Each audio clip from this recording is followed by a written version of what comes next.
कर्म की गति बहुत गहन है। उस कर्म की गति का वर्णन भगवान वेदव्यास जी महाराज ने जन्मेजय से किया। युग धर्म का वर्णन भी किया। सतयुग, त्रेता, द्वापर, कलयुग, इन चारों युगों में व्यक्तियों के स्वभाव, आचरण, क्रिया, संबंध का वर्णन किया। और विशेष करके कलयुग का वर्णन किया। कलयुग से सावधान रहने की जरूरत है। कलयुग में सावधान रहने की आवश्यकता है, क्योंकि यहाँ जिनसे आप धर्म की उम्मीद करते हैं वे ही अधार्मिक हो गए। श्रीमद् देवी भागवत के अनुसार पूर्वम ये राक्षसा राजन्ते कलु ब्राह्मणा स्मृता। पूर्व में सतयुग, त्रेता आदि में जो राक्षस थे, कलयुग में भी ब्राह्मण बनकर के रहने लगे। इसका अर्थ ये नहीं समझना चाहिए कि सभी ब्राह्मण राक्षस हैं। इसका अर्थ ये समझना चाहिए कि ब्राह्मणों में जो राक्षसी प्रवृत्ति के लोग हैं ये मूलतः उस युग के राक्षस हैं, ऐसा समझना चाहिए। और ये बात न सिर्फ दूसरों को समझने के लायक है, ये बात ब्राह्मणों को, हम लोगों को भी समझने लायक है। हमें भी विचार करना चाहिए। हम ब्राह्मण होकर के अगर गलत आचरण करें, हम ब्राह्मण होकर के अगर राक्षसी प्रवृत्ति के मार्ग पर चलें, तो ये शास्त्रों की बातों को हम सही साबित कर रहे हैं कि हम ब्राह्मण न होकर के उस समय के राक्षस ही थे। ये बात दोनों को स्मरणीय रखनी चाहिए, स्मरण रखना चाहिए। आपको, भक्तों को भी, हम लोगों को भी, ब्राह्मणों को भी, संतों को भी। आप इसलिए ताकि हर व्यक्ति से संबंध जोड़ने से पहले सावधान रहें। याद रखें कि जिसे आप ब्राह्मण और संत मान करके पूजा करें, हो सकता है कि वो पिछले जन्म का राक्षस हो, इसलिए सावधानी पूर्वक ही किसी पर भरोसा करें। और हम लोगों को इसलिए कि कहीं हमारा आचरण ऐसा न हो जाए कि लोग ये समझें कि हम राक्षस हैं, हम ब्राह्मण ही रहें। और व्यक्ति की पहचान उसके आचरण और स्वभाव से ही होती है।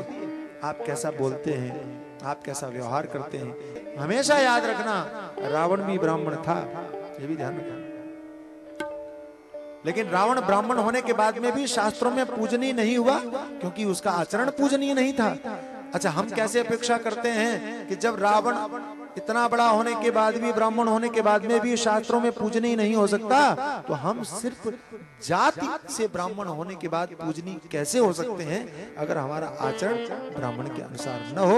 इसलिए जीवन में आचरण को महत्व देना चाहिए। आप सोचो कि जो मांस भक्षण करते हैं और अपने आप को ब्राह्मण कहकर के पैर छुआएं, कैसी योग्य है, कैसे उचित है। जो शराब पीते हो और कहें कि मैं ब्राह्मण हूं, मेरा सम्मान होना चाहिए, कैसे अपेक्षा कर सकते हैं। कलयुग के उन धर्मों का वर्णन किया। कलयुग में कैसे लोग होंगे। पाखंड निरता प्रायो भवन्ति जनवंचका, असत्यवादिना सर्वे वेद धर्म विवर्जिता। लोग पाखंडी होंगे, अधिकांशतः लोग पाखंडी होंगे। और जनवंचका, लोगों को ठगने की कला सबको आती होगी। जनवंचका, कलयुग में ठगी विद्या खूब फलेगी फूलेगी। अगर आप ठगने की कला में माहिर हैं तो आप बहुत आगे जाएंगे, जल्दी आगे जाएंगे। ठगने में अगर कुशल, जनवंचका, कलयुग में ऐसा होगा और देखने को मिल रहा है, दिखाई पड़ रहा है। झूठ बोलने वाले लोग, असत्यवादिना सर्वे वेद धर्म विवर्जिता, वेद और शास्त्रों की वाणी नहीं मानेंगे, मन को जो अच्छा लगेगा वे ही कर्म करेंगे। ये भी ध्यान से सुनना, इसमें हम सब शामिल हैं, हम सब लोग शामिल हैं। हम लोग जाने अनजाने धर्म के नाम पर भी ऐसे काम कर जाते हैं जिनका शास्त्र और ऋषियों ने कभी कुछ कथन नहीं किया, हम उन्हें भी मानने लगते हैं। हमारे यहाँ न जाने कितनी ऐसे देवताओं की पूजा होती है जिनका शास्त्रों में वर्णन है ही नहीं। हमारे यहाँ न जाने कितने इतने भगवानों की पूजा होती है जिनका कहीं शास्त्रों में चर्चा तक नहीं। समझ में आया। लेकिन लाखों लोगों की भीड़ होती है, लोग दर्शन करते हैं। अगर उनसे पूछा जाए कि कौन से शास्त्र में लिखा है कि ये भगवान है, तो बताने के लिए कोई शास्त्र नहीं है। तो भैया इनको भगवान क्यों मानते हो? क्योंकि उन्होंने चमत्कार किए इसलिए। चमत्कार तो भैया राक्षसों ने बहुत किए। रक्त बीज जैसा चमत्कारी तुमको कोई दुनिया में मिलेगा कि खून गिरा दूसरा रक्त बीज पैदा हो जाए? इससे बड़ा चमत्कार कहीं देखने में आएगा? बोलो।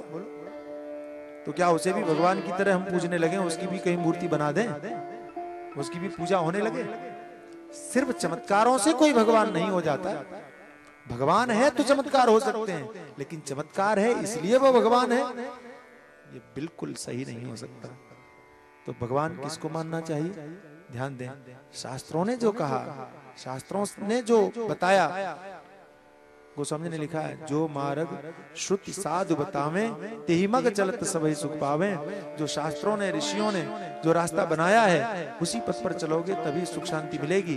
अपने मन से किसी की सुनी हुई बातों पर विश्वास करोगे तो वो श्रेष्ठ नहीं है। हमारे यहाँ कहा गया महात्माओं का सम्मान करो, लेकिन महात्मा कौन है? जो शास्त्रों के द्वारा बताए हुए कर्म का आचरण करे, अपने मन से चले, उसको तो शास्त्रों ने उसकी बात को प्रमाण नहीं माना है।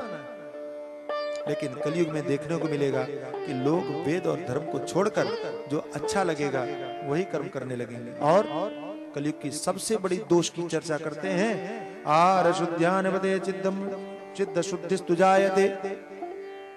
कलयुग में लोगों का आहार बिगड़ जाएगा। इसलिए अगर आप कलयुग के दोषों से बचना चाहते हो तो सबसे पहले अपने आहार को आपको शुद्ध करना पड़ेगा।